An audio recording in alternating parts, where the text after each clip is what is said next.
Assalamualaikum warahmatullahi wabarakatuh. Sahabat seiman, sedekah adalah amalan luar biasa, penuh pahala. Tapi tahukah Anda, tidak semua sedekah membawa ke surga. Bahkan, ada orang-orang dermawan yang justru diseret ke neraka lebih dulu. Siapa saja mereka?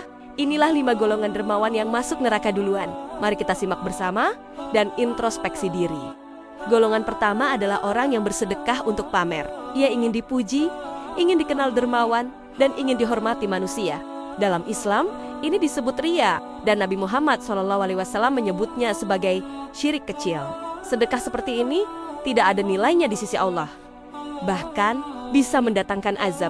Dalam hadis riwayat Muslim disebutkan, orang pertama yang dipanggil pada hari kiamat adalah orang yang bersedekah. Allah bertanya, "Apa yang kamu lakukan?" Dia menjawab, "Aku bersedekah karenamu." Lalu Allah berkata, "Kamu berdusta, kamu sedekah agar dipuji sebagai dermawan." Maka ia pun diseret ke neraka. Nauzubillah. Golongan kedua adalah orang yang menggongkit-engkit sedekahnya. Ia memberi, lalu berkata, "Kalau bukan saya, kamu tidak akan bisa makan." Ia ingin balas budi, penghormatan, atau rasa berutang dari si penerima. Tapi Allah berfirman dalam Al-Baqarah ayat 264, "Hai orang-orang yang beriman, janganlah kamu merusak sedekahmu dengan menobat-naibet dan menyakiti perasaan." Sahabatku, pahala sedekah bisa hangus. Seperti debu di atas batu licin tersapu hujan, hilang tak bersisa. Sedekah yang ikhlas tak pernah diungkit. Ia memberi lalu melupakan. Golongan ketiga adalah mereka yang memilih-milih siapa yang pantas menerima sedekah. Ia hanya memberi kepada orang yang dianggap bisa membalas tokoh terkenal, kerabat kaya, atau orang yang bisa menaikkan citranya. Tapi saat melihat orang miskin berpakaian lusuh, ia berpaling. Padahal Rasulullah bersabda, sedekah yang paling utama adalah kepada orang yang paling membutuhkan. Allah melihat isi hati kita, bukan seberapa besar pemberian kita, tapi seberapa tulus perhatian kita kepada yang benar-benar lemah. Jangan jadikan sedekah sebagai transaksi sosial, tapi jadikan ia penghapus dosa. Golongan keempat adalah orang yang bersedekah dari harta yang haram. Mungkin dari hasil korupsi, penipuan, riba, atau bisnis yang dilarang syariat. Ia memberi ke masjid, ke anak yatim, ke orang miskin tapi uangnya berasal dari yang haram.